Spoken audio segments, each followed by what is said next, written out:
There was no quit on the part of Sacramento. There was no quit on our part. I think had that happened, it would have been a different outcome. Sacramento worked hard, did a good job. I think Omaha worked hard and did a good job. I think if you look at the statistics, it was a pretty even game. It was pretty close in terms of total yardage. I think the net on the turnovers was even. Pretty sure of that. I got to look at what do we have in terms of penalties. I kind of feel we have a lot of penalties. We got to be able to fix that. 103 yards on 12 penalties. What did they have? They had 9 penalties, 68 yards. So we got to do a better job on penalties, but I feel we showed a big improvement from where we were a couple of weeks ago. It was a great football game. Coach, overall, you guys did a lot of things well. Let's talk about this kid from Missouri. Talk about his demeanor and stuff like that. He missed the first one, then he just comes back. Well, he was one of the Jeff is one of the more consistent kickers in the league a year ago, and he actually stayed quite a while. When we postponed the season, he was one of the guys that signed with the NFL, and he was one of the last cuts. But we had a pretty good feel for Jeff and who he is, and he's been incredibly consistent all along. Frankly, he was consistent when he played football in Missouri as a kicker, and he handled himself really, really well under pressure. There were a couple of times he was borderline on his range, and we could have easily gone with a punt instead of a field goal. And I asked him what he wanted to do, and he said, "I feel good, I can make this." And we did that twice, and twice he made it. So he's an excellent. He's got excellent poise and wants to do a great job under pressure. 8 receivers, 8 different receivers from the facility. Is that going to happen because of the spread? Because you have five guys going out? Yeah, that would be right. I think with a kind of hurry up tempo, we've got a lot of guys that can play. Kind of any one of them can get the ball literally at any time, so it's not a surprise for us to spread the ball around. Talk about that last 3rd and long, and Soldier rolls out to his right and finds 17 kind of sitting in the flat, about 10, 15 yards downfield. Talk about that, kind of just the way he rolls well. Yeah, I think Sacramento wound up doing a really good job all night as far as covering our guys. I kind of thought maybe in the second half they gave us some of the stuff a little bit more underneath. It was the same thing that their quarterback did when we flushed their guy out of the pocket. It gave him more time. We found an open guy. He was able to come up with 2 or 3 big completions. When they forced Jeremiah out of the pocket, he normally wound up running, and he picked up some critical first downs when he did that. But frankly, if you give the quarterback a little bit too much time, it's almost a matter of time before somebody wants to get open, and that was the case there. You always run a no-hurt offense? Yes. What do you think? Do you think that had anything to do with it today? I mean, you kind of see that well, you're starting to get gassed. I mean, it winds up taking a little while. Well, we get gassed too a little bit. It winds up taking a little while. I mean, we have an entirely new staff. Everything we're doing offensively and defensively and kicking one is all new. We only have 16 guys back from a year ago. And it takes a little while to be able to get our timing down. It takes a little while to be able to kind of really understand the offense and kind of what we're trying to do with regards to our checks and our options. But we get a little bit better at it every week. We're a little better today than we were a couple of weeks ago. Does this game after the victory, is it kind of like, in a way, because it's such a compressed schedule, you go down 0-2, it's every game is must win, obviously. Yeah. Well, the reality is, I think we can't think that way, and I emphasize that to our players. At the end of the day, it's about us standing on our own 2 feet, accepting responsibility for ourselves, and it's about competing and working through the process. If we do that, then we are increasing the probability that we'll be effective or successful on game day. And you can't worry too much about what the record is. That's more a result of working through the process. And I think we do a reasonable job of that. How big of a loss was lost for them? Certainly that had to hurt them a lot. And they had 13-year receiver also was out. That would have hurt them as well.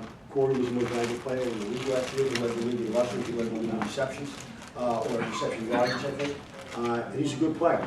We prepared all week with the idea that we were going to need to stop him. Now, having said that, I thought the guys that went in there wanted doing a great job, and the quarterback wanted doing a great job. They had guys that stepped up, and I'm sure Denny is pleased with that. We were prepared for Corey, but you don't change the offense when one guy goes down. You got another guy kind of come in, and their guys did that. Did it change your game plan at all? No. What would you say to the Omaha fans that maybe got a chance to watch on TV, or maybe didn't get a chance to watch? I'm stringing for the Omaha Little Harold, so what do you kind Yeah, of? no, we said from the very beginning that our mission is to be able to put a team on the field that the community of Omaha is going to be proud of. We're going to do that by trying to be physical, by trying to be poised, but mostly by having great character. Great character to us means we're going to give it everything we've got every snap we're on the field. We're kind of a blue-collar, hard-working team in a blue-collar / white-collar town. And it's our job to earn the support and respect of our fans. And if we give them 100% effort, I think they'll give us 100% support. Anyone else? Anyone else? You just mentioned that 56-yard field goal is a league record? Yes, 54 was, and then 56 topped it. Okay. And, Thank you. Are we done with Coach? yeah. Thank sorry, you. yeah, Thank That's you, okay. What Coach. about- That's it? Nothing tough? No tough questions? All right, thanks, Thank Paul. Made it easier. I'm sorry, I'm happy to answer. Do you have another Well, question? you won, Coach, you know, so there's No, we're no good. tough. Thank you. Thank you. What, the, This is Jeff Wolford. hi, Jeff. Did you have questions for him? Yeah, oh, most definitely, most definitely. But we were just told that he had 3 over 50. He only had 2 over 50, right? Jeff, did you have 3 over 50? No, I had 2 over 50. 2? a 55, a 56, Oh, I'm sorry. that was- 42, and a 39. 39, yeah. And well, I tried 3. I missed my first one. Right. 50, Yeah. 52. Yes. No, the 56-yard, you had about an extra 15 yards on that, so that must have been like, you knew that was going through right away, right? It was straight up I hit the straight. ball well. The first one, I didn't. I mean, if it was a golf shot, it just kind of hit it, faded a little bit off to the right, kind of weak. That one, I didn't give myself much of a chance, but that 55, I kind of gritted my teeth and was like, I'm really gonna try to get into this. And I knew I had the distance, and it's kind of hugging the pole, and then it went right on in. So I was happy to see that the cards fell right for me on that one. So obviously that first kick didn't jilt you in any type of way. You was ready to come back and do it again. Well, I kind of pride myself in my mental stability, and yeah, it's tough to come back after a missed kick. So I was glad I was able to rebound. I was glad I was given a chance. I mean, sit on the sideline after missing your first opportunity, not knowing if you can get another one, it's makes you really anticipate the next one. And I'm glad the offense got us in a position where I had a chance to prove that I can make these kicks. Had you ever hit a game winner as time expired before?